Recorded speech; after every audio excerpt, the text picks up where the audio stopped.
Indonesia ditunjuk sebagai wakil komandan pasukan stabilisasi internasional atau ISF dalam KTT Dewan Perdamaian atau Board of Peace di Washington DC, Amerika Serikat. Donald Trump mengapresiasi komitmen Indonesia yang akan mengirimkan 8.000 pasukan perdamaian untuk menjaga perdamaian di Gaza, Palestina. Dan berikut laporan lengkap dari jurnalis Kompas TV Alfa Niariski di Washington DC. Agenda Presiden Prabowo Subianto di Amerika Serikat di hari kedua ini merupakan acara inti dari kunjungan kenegaraan Presiden Prabowo Subianto ke Amerika Serikat, di mana Presiden Prabowo Subianto mengawali hari dengan menghadiri KTT Perdana Board of Peace atau Dewan Keamanan yang dipimpin langsung oleh Presiden Donald Trump. Bahkan tadi Presiden Donald Trump sempat mengapresiasi langkah yang diambil oleh Presiden Prabowo Subianto dan menyebut Presiden Prabowo Subianto sebagai pemimpin yang tangguh. Di sisi lain, Presiden Prabowo Subianto diberikan waktu selama 2 menit untuk menyampaikan pandangannya terkait dengan KTT Board of Peace atau tepatnya terkait dengan keanggotaan Indonesia dalam Board of Peace, dan dia menyebutkan bahwa Indonesia berkomitmen untuk mewujudkan perdamaian dan kemerdekaan Palestina serta mengambil langkah konkret untuk kemudian mengirim pasukan perdamaian ke Gaza sebanyak 8.000 orang.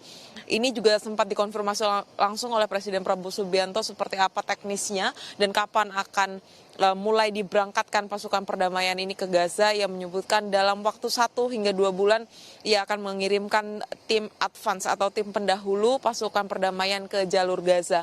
Alfa Niariski, Kompas TV, Washington DC.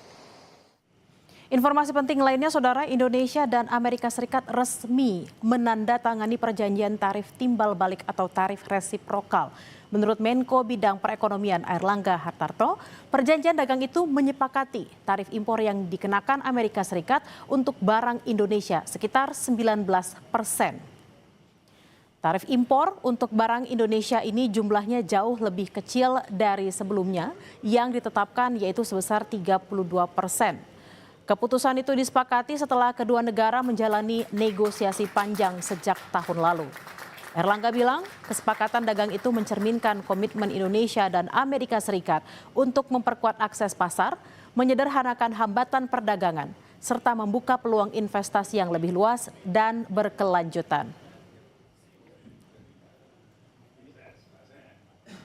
Sejak diumumkan oleh Presiden Trump pada tanggal 2 April 2025 yang lalu, pemerintah Indonesia telah mengirimkan 4 surat untuk proses negosiasi tarif di bulan April, Juni, Juli, dan Agustus 2025, dan juga 90% daripada dokumentasi yang dikirim oleh Indonesia dipenuhi oleh Amerika. Jadi usulan Indonesia dipenuhi oleh Amerika yang tertuang dalam Agreement on Reciprocal Tariff.